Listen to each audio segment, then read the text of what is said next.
It's the evening of March 1st, 1932 at the Lindbergh estate in New Jersey.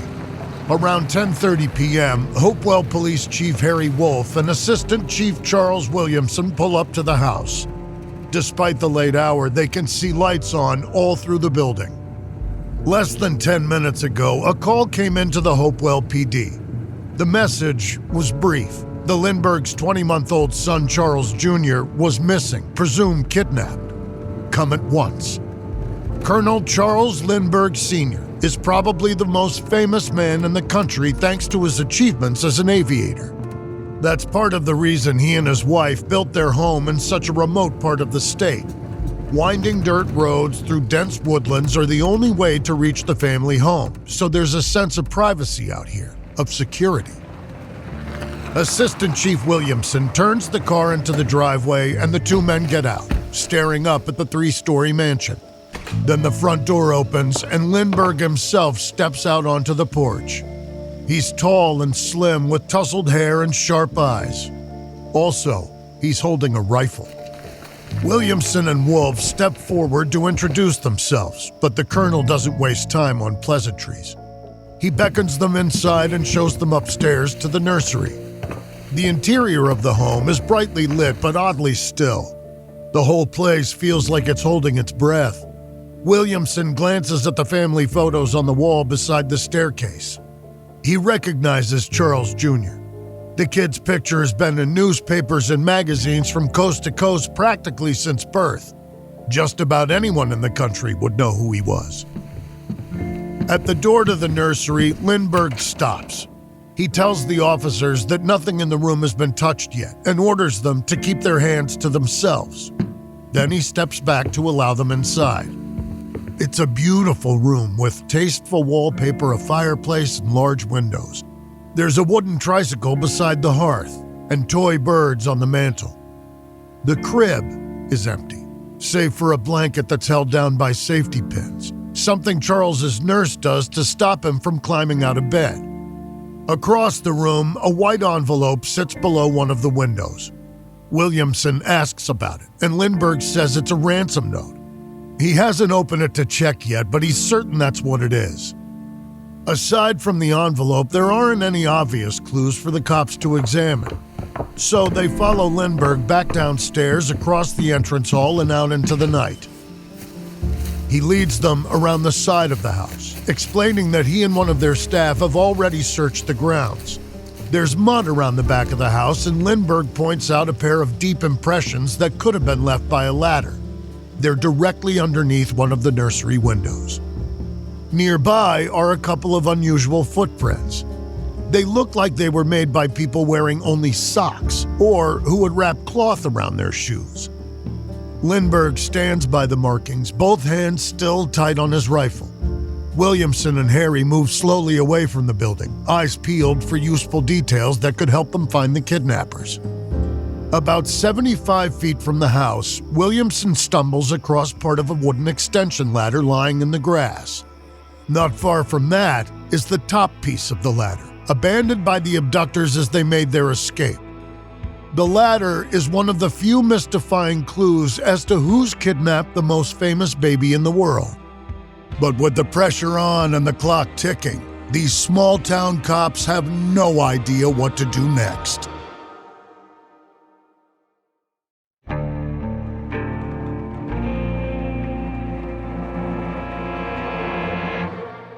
From Airship, I'm Jeremy Schwartz, and this is American Criminal.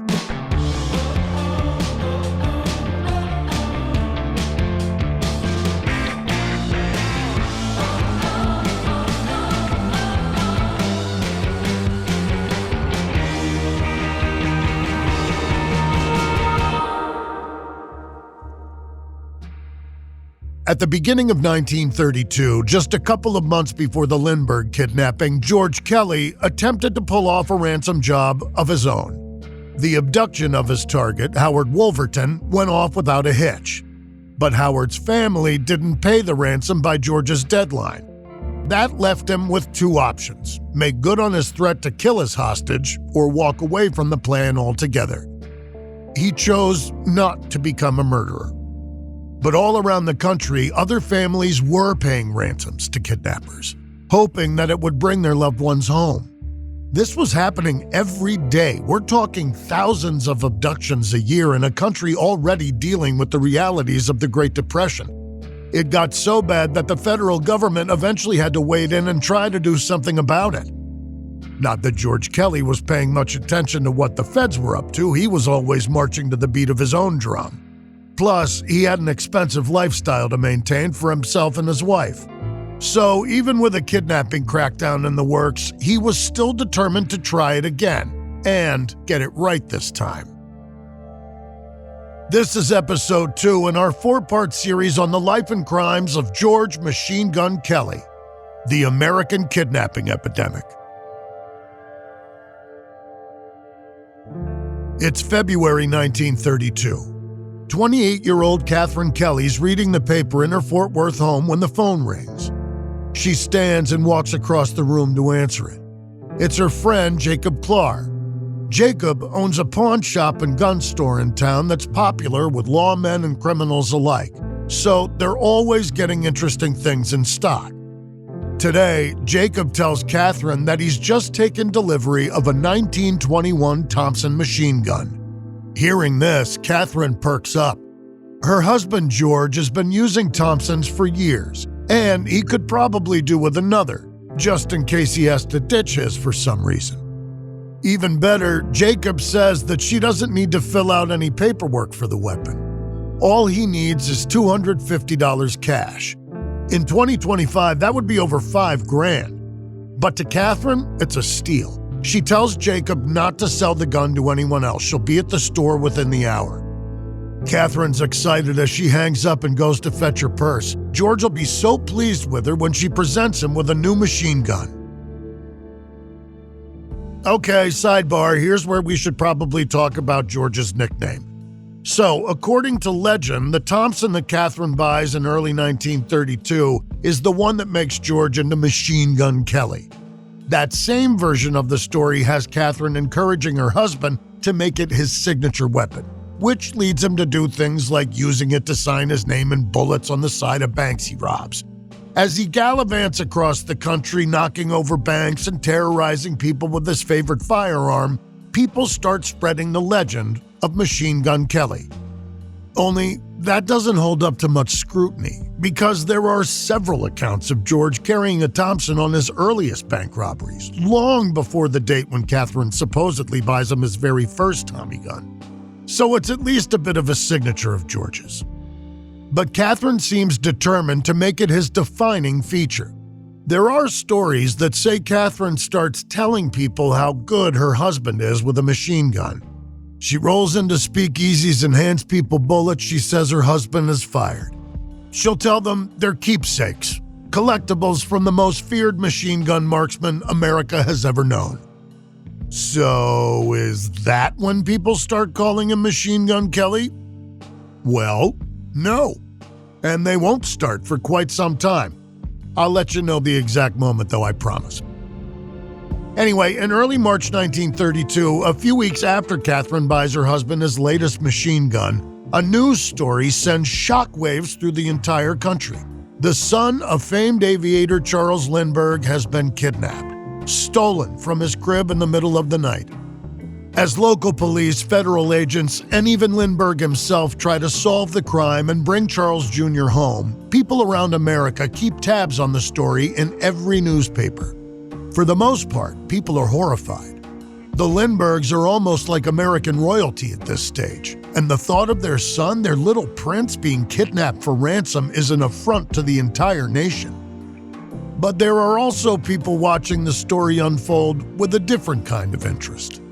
A professional interest. In recent years, kidnapping has become a much more common crime. There are literally thousands of them happening every year. The New York Times declares it as an epidemic. And established gangs worth their salt know it's a reliable moneymaker. So, plenty of underworld figures keep tabs on the Lindbergh case, marveling at how someone managed to pull off the crime in such a secluded location. They watch as law enforcement scratch their heads, and as theories and accusations fly thick and fast. and they wait to see just how much money the wealthy family are willing to pay for their son's safe return. George Kelly is one of those people. Just a few months back, he staged a kidnapping of his own, but ended up with nothing to show for it. I suppose that's not completely true, because George's kidnapping of Indiana businessman Howard Wolverton got a lot of media attention and spurred Congress to consider the Federal Kidnapping Act, which would make transporting kidnapping victims across state lines a federal crime. It would also grant judges the power to impose the death penalty in those cases. And now, as the country is captivated by the fate of the Lindbergh baby, those discussions are revived. That summer, Congress passes the Federal Kidnapping Act, though plenty of people just call it the Lindbergh Law. So, in the middle of the epidemic, kidnapping's finally getting the attention of the feds, which could spell trouble for criminals down the line. The ones who get caught, that is. For George, the heat might be a little too intense for him to try again. For now, at least, he's gonna stick with what he knows. It's before noon on June 17, 1932, just a couple of months since the Lindbergh kidnapping. In Fort Scott, Kansas, the Citizens National Bank on Main Street is fairly busy. About a dozen customers doing business when 5 gunmen walk calmly through the doors. A 6th man waits behind the wheel of their car, and a 7th stands out front of the building, a Thompson machine gun at the ready. Depending on where you get your information, this last guy is either George Kelly or Charles Pretty Boy Floyd. George and Floyd are often mistaken for one another, so it's hard to be certain. My money's on George for this one because of the Tommy. Inside the bank, the gunmen order everyone to the ground and start emptying cash drawers. Within a minute or two, they've cleared the place out, filling satchels with close to $47,000 in cash. Today, inflation would make that over $1 million. Once they're sure they've got everything they can, the bandits make their exit, grabbing 2 women to act as hostages. They're pulled into the car and forced to stick their heads out the windows to show cops that any bullets could hit innocent civilians. But the police never even get close to the car as it speeds through Fort Scott. So, at the city limits, the car pulls over, the hostages are set free, and the robbers drive away to split up their money. It's the beginning of another summer of bank heists for George and his buddies. A couple of weeks later, they kick off a tour of Texas, first hitting the State Bank in Ponder, then the Farmers and Merchants State Bank in Ladonia, and finishing up with the Security State Bank in Blue Ridge. But none of these recent jobs sees the men walk away with tens of thousands in cash and gold like they're used to. They manage to get a few grand from each bank and the occasional bond, which they can sell at a later date, but on the whole, it seems like Texas banks are starting to feel the effects of the Great Depression just as much as the rest of the country. That might be why, as the summer draws to a close, George and a couple of his friends decide to head northwest for a change of scenery, and hopefully a change of fortune. On September 21, 1932, 3 armed men walk into the First Savings and Trust Bank in Colfax, Washington. The staff and customers are shocked by what's happening. So many of the recent bank jobs have been confined to the Midwest. No one ever thought that the little town of Colfax would become a target. But here these guys are, waving their guns around and demanding that the tellers empty their cash drawers. Once that's done, one of the men ushers the employees towards a vault at the back of the 2-story building. But it turns out that opening a combination lock with a machine gun pointed at you was pretty nerve-wracking. Go figure. So, 3 different employees have to try before they finally get the door open. That's when the gunman stuffs what's left of the bank's assets into a leather carry-all. With that done, the robbers order everyone in the bank to lie still for 5 minutes. Then they make their escape in a green Chevrolet sedan that's waiting in a nearby alley. As usual, the whole thing's over in a matter of minutes, and local police aren't fast enough to catch the Chevy before it disappears. But enough people inside the bank got a good look at the armed men, and the authorities are quick to announce their suspects: Albert Bates, Edward Bentz, and of course, George Kelly. Arrest warrants are issued for Albert and Eddie, but for some reason, not for George, which leads to a strange, fateful misunderstanding a couple of months later. It's November 7th, 1932. Catherine Kelly's relaxing in a Fort Worth speakeasy with her husband and Eddie Benz. The three of them are just discussing getting another round of drinks when Catherine catches sight of two familiar faces. Ed Weatherford and J.W. Swinney both work for the Fort Worth PD. Catherine's known them for years. They've always been incredibly respectful towards her, which she appreciates. But as she smiles at them across the bar, they don't wave back. Their expressions are grim as they walk towards the table. When they arrive, they explain that they don't want to bust up anyone's fun, but they've got an arrest warrant for Bentz for the Colfax Bank heist back in September. He's going to be extradited to Washington to face charges. Bentz can see he's cornered, so he gets up to go quietly, and Catherine's half expecting George to stand up and be cuffed too. After all, he was involved in that same robbery. But once they have Bentz, Weatherford and Swinney give a polite nod to the Kellys and make a quick exit. Catherine's shocked. She knew that these two cops liked her, but she never expected them to do her a favor this big. And as she and George sip their cocktails, she starts thinking about how she can use this relationship to her advantage. She'll have to treat them real nice, invite them to parties, introduce them to friends. It feels exciting having a pair of cops in her pocket like this. But unfortunately for Catherine, she's got it all wrong. Weatherford and Swinney weren't doing her and George a favor by not arresting him with Bentz. They just didn't have a warrant for him. And Catherine's assumption is going to cost the Kellys a lot of headaches over the next year. All right, we're done with the holidays. You might feel like you got a big spending hangover. The drinks, the food, the gifts, it all adds up. Luckily, Mint Mobile is here to help you cut back on overspending on wireless this January with 50% off unlimited premium wireless. My friend's kid uses the service, never a dropped call, never a missed text, always home on time. Mint Mobile's end-of-the-year sale is still going on, but only until the end of the month. Cut out big wireless's bloated plans and unnecessary monthly charges with 50% off 3, 6, or 12 months of unlimited. All plans come with high-speed data and unlimited talk and text, delivered on the nation's largest 5G network. You can use your own phone with any Mint Mobile plan and bring your phone number along with all your existing contacts. My friend's kid uses this. Never a drop call, never a missed text, always home on time, always great communication with the folks, always reachable. So, it's January. It's the new year. Quit overspending on wireless with 50% off all unlimited premium wireless plans starting at just $15 a month at mintmobile.com/AmericanCriminal. That's mintmobile.com/AmericanCriminal.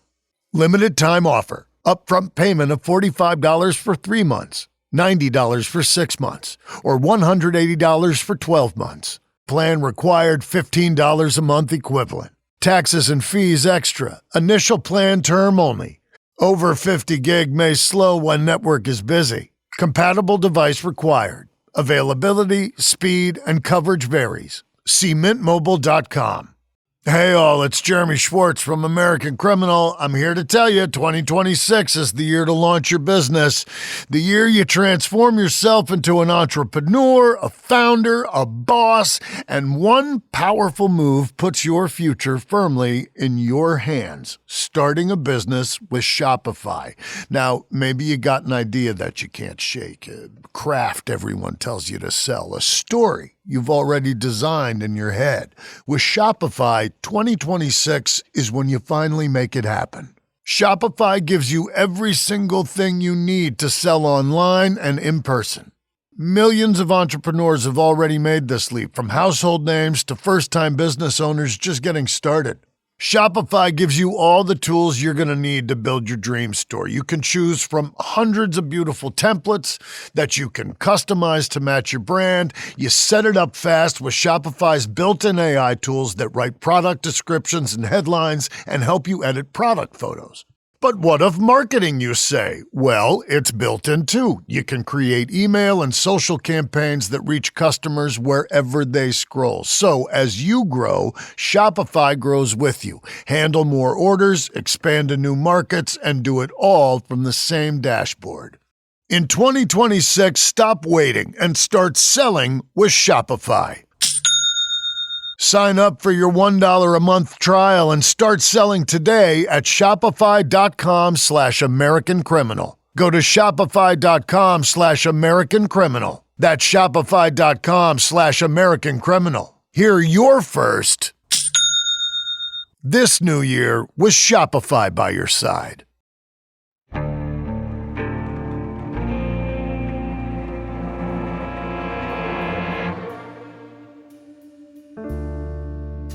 It's November 23rd, 1932 in Tupelo, Mississippi. The Citizens Bank is busy. Times are tough, but tomorrow is Thanksgiving, so the town's more financially comfortable residents have been coming in all day to make withdrawals to buy extra groceries. Head teller Homer Edgeworth is about to call the next customer forward when something catches his eye. It's a woman in her late 20s. The collar of her plush fur coat brushes the bottom of her dark bob. Even Homer, who deals with all kinds of people every day, thinks she looks too glamorous to be in here. A woman like her doesn't usually do her own banking. But that's not what's so striking about this woman to 25-year-old Homer. No, what makes him stop and take notice is the fact that he's seen her in here several times this week. She's been dressed in a different outfit every time, and she never speaks to any of the staff. But he'd recognize her prominent chin and sharp eyebrows anywhere. Homer watches as the mystery woman walks slowly around the room, her eyes scanning the walls, the windows, the bars on the teller cages. It's sketchy behavior for sure, but maybe she's just checking how safe the bank is before she makes a deposit. Rich people can be weird. Meanwhile, the line of customers is growing, so Homer has to take his eyes off the woman in fur to call someone forward. A few minutes later, he's forgotten all about what he saw. But soon enough, he'll know exactly what that glamorous woman was doing in his bank. 5 days later, on November 28, 1932, 4 armed unmasked men, including George Kelly, burst into the Citizens Bank in Tupelo. One of the men covers the 5 customers, ordering them into the safety deposit vault and locking the door.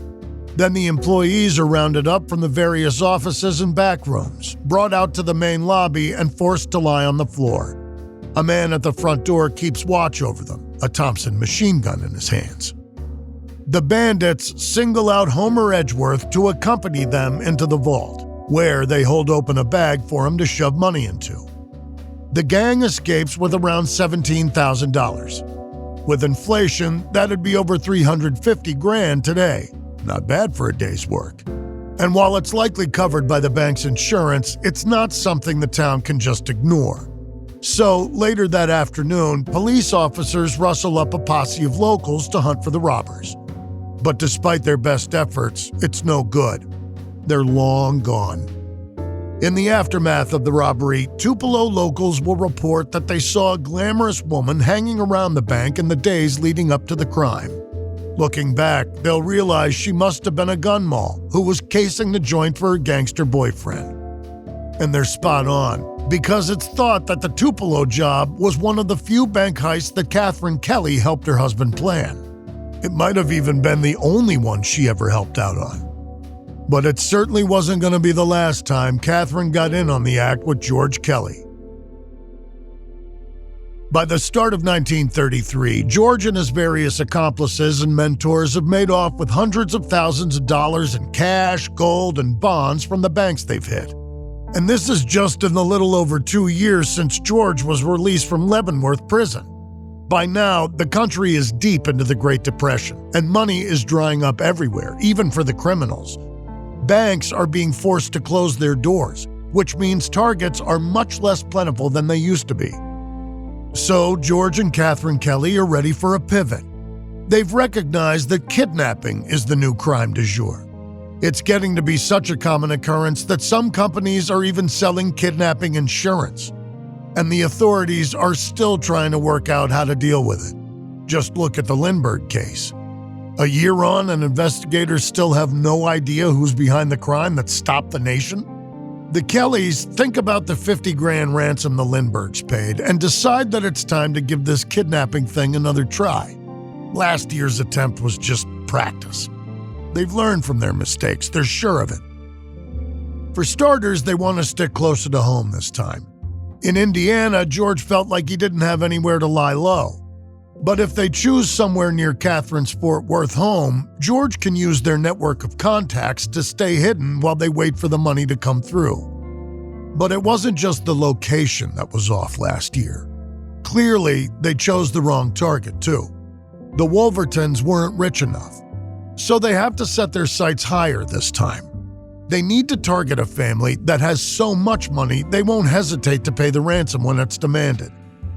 And sure enough, there's a family in North Texas who George and Catherine are certain will have more than enough to cover whatever sum is asked of them. The Wagoner family are ranchers. You could even call them the ranchers. Their property, which is still in operation in 2025, is the largest ranch within one fence in the United States. They began operations with cattle and horses. But about 50 years later in 1902, the family found oil while drilling on the property for water, adding new levels of wealth to their already considerable fortune. Now, 3 decades later, the Kellys set their sights on carving out a piece of that wealth for themselves. Last year, George partnered with Eddie Dahl for his scheme, but this time he asks Albert Bates to join him.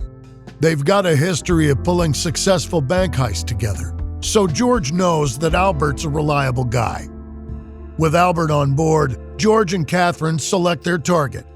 Of all the Wagoners, the current patriarch, 49-year-old Guy, seems like their best bet. Catherine sees his name in the local society pages all the time, so they know he's not some recluse who'll be difficult to snatch. And the Kellys and Albert figure that if they grab the head of the family, they'll probably have removed the best negotiator from the equation, so the rest of them will fold when they see the ransom demand. What I'm getting at is it's not like they haven't thought this through. Sure, they're setting out to commit a crime, but at least they're taking the time to consider how to get the best outcome for themselves. But even after what must have been literally tens of minutes of planning, one night of drinking screws it all up. See, Catherine loves to throw parties, inviting a mix of neighbors, buddies from the criminal world, and any friendly acquaintances she's managed to pick up along the way. Lately, that's included officers Ed Weatherford and J.W. Swinney of the Fort Worth PD. Remember, those are the 2 cops who've been polite to Catherine in the past and who didn't arrest George that one time, so Catherine assumes they're crooked? And you know what they say about assuming.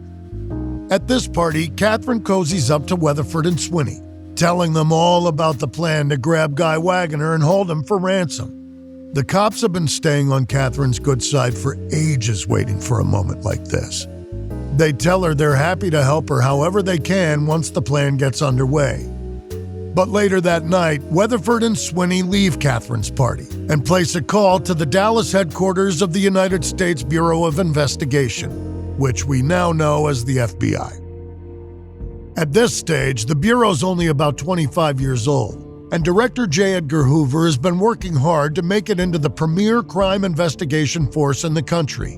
And though the agency still has to deal with a lot of red tape and pushback from some local authorities, recent changes have increased the scope of the Bureau's power. That includes the recent Lindbergh Law, which authorized agents to pursue kidnappers across state lines. That's part of the reason Weatherford and Swinney call the Bureau now. Kidnappings are tricky to deal with, and the sooner they can get an experienced team on the case, the better. And the Bureau doesn't waste any time. By the next day, they've arranged a meeting with the Wagoner family and the Fort Worth Detective Bureau to alert them to the Kellys' plan. After lengthy discussion, it's decided that Guy Wagoner will receive 24-hour protection from a U.S. Marshal until further notice. By this time, George and Albert are scoping out their intended target, so they definitely notice Guy's security increases over the next few days. Plus, they spot detectives coming and going from the ranch every now and again. After a week or so of this, they decide that it's not safe to proceed with the kidnapping. The Wagoners are much better protected than the Kellys first thought. They'll have to go back to the drawing board. They never realized that their supposed friends in the Fort Worth PD are the ones who ruined their plan. And once again, that oversight is going to come back to bite the Kellys in a big way.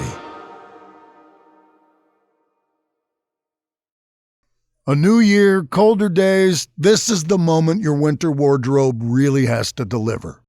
If you're craving a winter reset, start with pieces truly made to last season after season. Quince brings together premium materials, thoughtful design, and enduring quality, so you stay warm, you look sharp, and you feel your best all season long.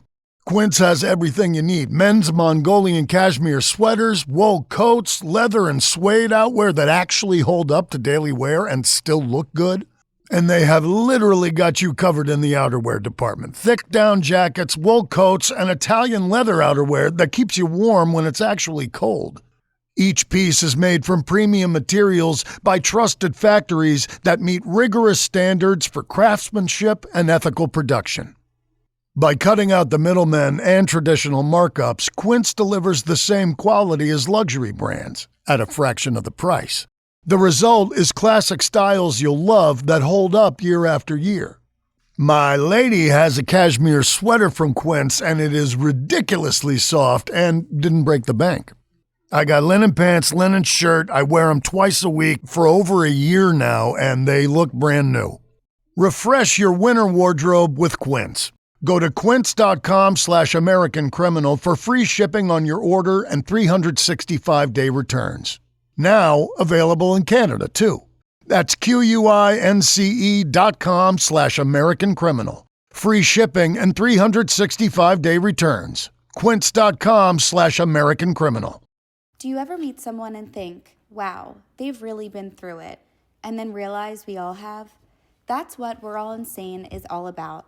It's a podcast where real people sit down to share their stories that have shaped them. The raw, unfiltered moments that don't usually make it into everyday conversation. There are no scripts, no interruptions, and no filters. Just honest storytelling that unfolds naturally. From heartbreak and loss to recovery and resilience, every episode is a reminder that even in our darkest moments, we're never really alone. If you love hearing real stories that make you feel something, stories that connect us all, this is one you'll want to subscribe to. You can listen to We're All Insane wherever you get your podcasts. New episodes every Sunday.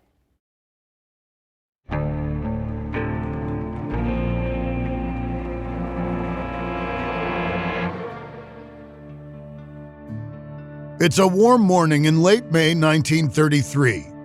In the kitchen of her Fort Worth home, 29-year-old Catherine Kelly's eating breakfast with her husband. George has been a nightmare to have around the house the last few months.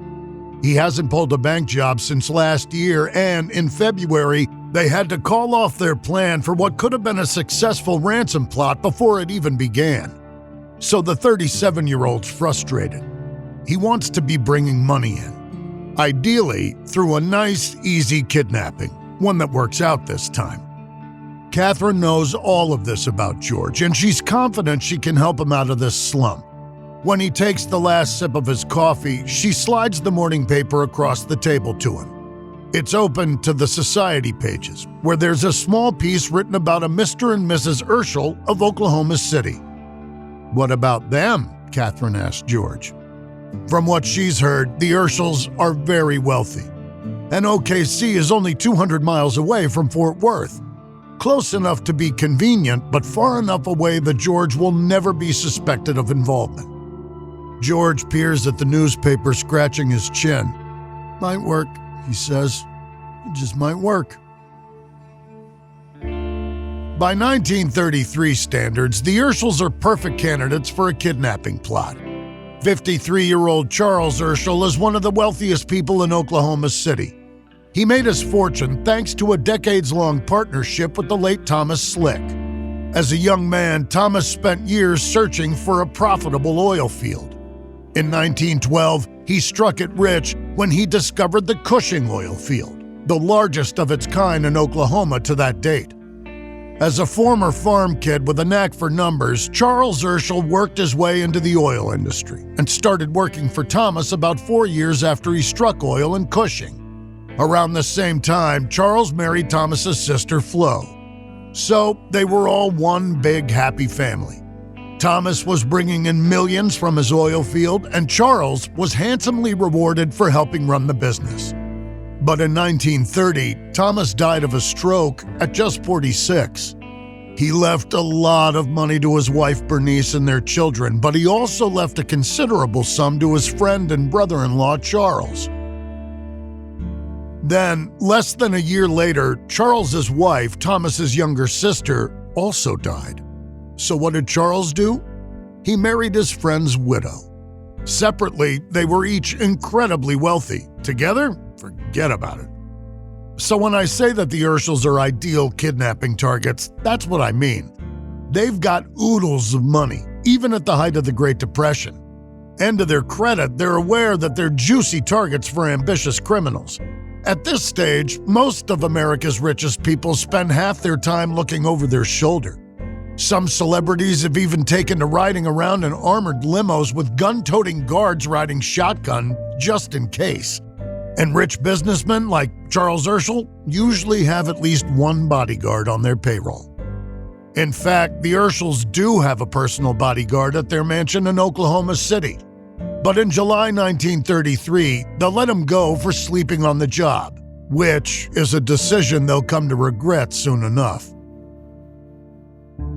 Exactly who is the mastermind of the Urschel kidnapping plot is something that historians, law enforcement, and crime fans will debate for decades to come. Hell, even J. Edgar Hoover himself will put his 2 cents in, but it's believed that Catherine is the one who first suggests the Urschel family as targets. How much of the plan she decides after that really depends on who you ask. Even if Catherine's heavily involved in the planning, George knows he needs another man on board. He loves his wife, but this is still 1933. He's not going to be bringing a woman along to kidnap a guy. It just wouldn't be right. So he places another call to his old friend, Albert Bates. This time it's for real, he promises Albert. They're about to land a whale. The Kellys come to Albert with much of their plan already worked out. They've decided that once they've grabbed their victim, they'll bring them to Paradise, Texas. A couple years back, Catherine's mom, Ora, married R.G. Shannon, who owns several hundred acres just outside of Paradise. The farm's almost 200 miles south of Oklahoma City and is remote enough that some of George's criminal friends crash there when they need to lay low. It's the perfect place to hold a hostage. Crucially, though, it's also across state lines. So, whether George, Catherine, and Albert realize it or not, they're now planning to commit a federal crime. Then again, none of them are planning on getting caught, so why should they worry about what kind of crime they're committing? Instead, they focus on the details that'll make or break the scheme. Chief among them, which of the Urschels should they nab? They're not going to mess with any of the couple's kids, which leaves Charles and Bernice as their 2 options. After much discussion, George and Albert decide that Charles is their best bet. Their thinking is that, as a woman, Bernice would be easier to intimidate into paying the ransom and won't even think about negotiating. It'll be a piece of cake. But once again, the Kellys are making assumptions based on limited information. If they knew just a little more about their targets, they would probably make a different decision about which of the couple to kidnap. Because Bernice Urschel isn't an easy woman to intimidate, and her husband Charles is just about the worst kidnapping victim you could ever hope to find. So strap in, friends. We're in for a bumpy ride. From Airship, this is episode 2 in our series on George Machine Gun Kelly. On the next episode, George and Albert carry out an almost flawless kidnapping. Then Charles Urschel reveals his hidden superpower.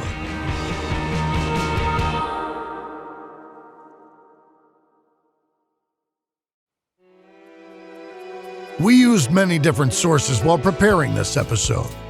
A few we can recommend are George Machine Gun Kelly by Bart L. Largent, The Year of Fear by Joe Urschel, and Hopman's Ladder by Richard T. Cahill Jr. This episode may contain reenactments or dramatized details, and while in some cases we can't know exactly what happened, all our dramatizations are based on historical research. American Criminal is a co-production of Airship and Evergreen Podcasts. It's hosted, edited, and produced by me, Jeremy Schwartz. Audio editing and sound design by Sean Rule Hoffman. Music by Thrum. This episode is written and researched by Joel Callan. Managing producer, Emily Burke. Executive producers are Joel Callan, William Simpson, and Lindsey Graham.